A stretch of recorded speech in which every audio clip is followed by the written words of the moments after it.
بادشاہ نے فوراً سپاہیوں کو حکم دیا کہ اشاش کے بھائی کو ہمارے سامنے پیش کیا جائے۔ بادشاہ کے حکم پر فوراً اشاش کے بھائی کو دربار میں حاضر کیا گیا۔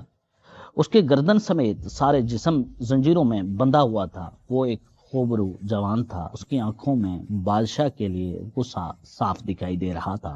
بادشاہ نے اس کی آنکھوں میں دیکھتے ہوئے پوچھا، بولو ہم سے کیا چاہتے ہو؟ ہم تمہارے لیے کیا کر سکتے ہیں؟ بادشاہ کے غیر متوقع رویے نے اسے حیران کر دیا کہ اتنی مہربانی کیوں مجھ پر؟ بادشاہ اس کی خاموشی دیکھ کر بولا، اشاش کو پیش کیا جائے۔ یہ سننا تھا کہ وہ بے اختیار بول اٹھا، میری بہن زندہ ہے، پر کیوں؟ کیا کوئی اور بھی زندہ ہے میرے خاندان میں سے؟ اسی اثنا میں اشاش سرخ جوڑا پہنے ہوئے، زیورات میں لدی ہوئی دربار میں حاضر ہوئی۔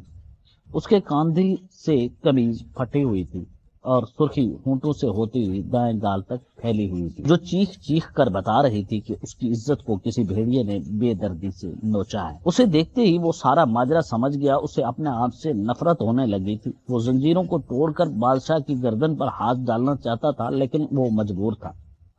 وہ چیخ چیخ کر پکار رہا تھا، اشاش اشاش میری طرف دیکھو، لیکن اشاش تو جیسے کب کی مر چکی تھی۔ بھائی اس کے جسمانی زخم دیکھ کر تڑپ رہا تھا، لیکن اس کی تو روح زخمی تھی، بس سانسیں تھی جو نہ چاہتے ہوئے بھی چل رہی تھی۔ بادشاہ نے اشاش کے بالوں کو زور سے کھینچتے ہوئے اس کے بھائی کو کہا کہ نظریں نیچی کرو۔ وہ اتنا بے بس تھا کہ گھٹنوں کے بل گر پڑا۔ جس کو زنجیریں اور دشمن قوتیں نہ گرا سکی، وہ بہن کی خاطر جھک گیا۔ بادشاہ بولا، ہمارے لیے کیا کر سکتے ہو کہ ہم تیری بہن اور ریاست دونوں کو آزاد کر دیں؟ وہ بولا، بادشاہ سلامت، میرے پاس میری جان کے سوا کچھ نہیں، میں آپ کے لیے کیا کر سکتا ہوں؟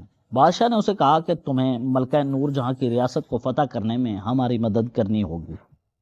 اگر ہم کامیاب ہوئے تو اشاش اور تیری ریاست دونوں کو آزاد کر دیا جائے گا، یہ ہمارا وعدہ رہا تم سے۔ وہ بیوقوف نہیں تھا، وہ سمجھ گیا تھا کہ اب بادشاہ کی نظر ملکہ نور جہاں پر ہے، لیکن اسے بہن کی عزت پیاری تھی۔ وہ فوراً بولا، میں آپ کی کیا مدد کر سکتا ہوں؟ وزیر نے اسے مخاطب کرتے ہوئے کہا کہ تمہیں ملکہ نورس کے نجومی کو ہیرے جواہرات کا لالچ دے کر سپہ سالار کو بغاوت پر اکسانا ہوگا۔ اسے کہنا ہوگا کہ ہم جب جنگ کا اعلان کریں گے تو عین میدان جنگ میں سپہ سالار اپنی فوج پیچھے ہٹا لے گا اور ملکہ کو ہم بندی بنا لیں گے۔ پھر ہم سپہ سالار کو وادی ستورہ، جو کہ ملکہ کی ریاست سے 3 گنا بڑی ہے، اس کی سپہ سالاری اور ملکہ نور جہاں انعام کے طور پر دیں گے۔ تمہارا انعام ہم تمہیں پہلے ہی بتا چکے ہیں۔ اس نے فوراً سے رضامندی ظاہر کر دی، لیکن وہ بولا، میری ایک شرط ہے کہ آج کے بعد کوئی اشاش کو ہاتھ نہیں لگا۔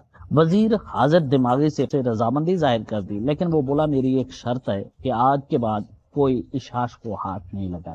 وزیر حاضر دماغی سے فوراً بولا کہ آج سے تم اور تمہاری بہن دونوں آزاد ہو۔ معاہدے کے تحت اشاش ملکہ نورس کی بندی بننے تک ہمارے پاس بطور مہمان رہے۔ اس نے کہا، ٹھیک ہے، لیکن مجھے 2 تندرست و توانا گھوڑے اور کچھ ساز و سامان چاہیے۔ ملکہ کے نجومی تک پہنچنے کے لیے وہ اپنی ضرورت کا سامان لے کر ملکہ کی ریاست کی طرف نکل پڑا۔ اسے نجومی سے ملاقات کرنے کے لیے 3 دن کا تھکا دینے والا سفر طے کرنا تھا۔ اس کے جاتے ہی بادشاہ نے سپاہیوں کو اشاش کو شیش محل تک لے جانے کا حکم دیا، جو بادشاہ کی آرام گاہ تھی۔ ملکہ نور جہاں کا نجومی اگرچہ علم نجوم کا ماہر تھا، لیکن طبیعت کا بے حد لالچی انسان تھا۔ اشاش کے بھائی کی پیشکش سن کر اس کے منہ میں پانی آ گیا، اور ہیرے جواہرات جو اسے انعام میں ملے تھے دیکھ کر اس کی آنکھیں چندیا گئیں۔ وہ بے اختیار بول اٹھا کہ میں اپنی پوری زندگی میں ملکہ نور جہاں کے پاس ایسے ہیرے نہیں دیکھے جو آج میری ملکیت ہے۔ ان کے لیے تو میں اپنے باپ سے بھی بغاوت کر دوں۔ ملکہ نے مجھے آج تک دیا ہی کیا ہے؟ نجومی مسکرا ہی رہا تھا کہ پیچھے سے کسی نے نجومی کی گردن تلوار سے اڑا دی۔ خون کی ایک فوار اشاش کے بھائی کے منہ پر پڑی، جس کے اوسان خطا ہو چکے تھے۔ وہ جان چکا تھا کہ نجومی کو بغاوت کی سزا مل چکی ہے، اب اس کی باری ہے، لیکن یہ دیکھ کر وہ اپنے ہوش و حواس کھو بیٹھا کہ تلوار باز کوئی اور نہیں بلکہ ملکہ نور جہاں کا سپہ سالار ہی ہے۔ ساری صورتحال اور اشاش کے بھائی کا انجام دیکھ کر بادشاہ جان چکا تھا کہ دشمن اس قدر کمزور نہیں جتنا وہ سمجھ رہا تھا۔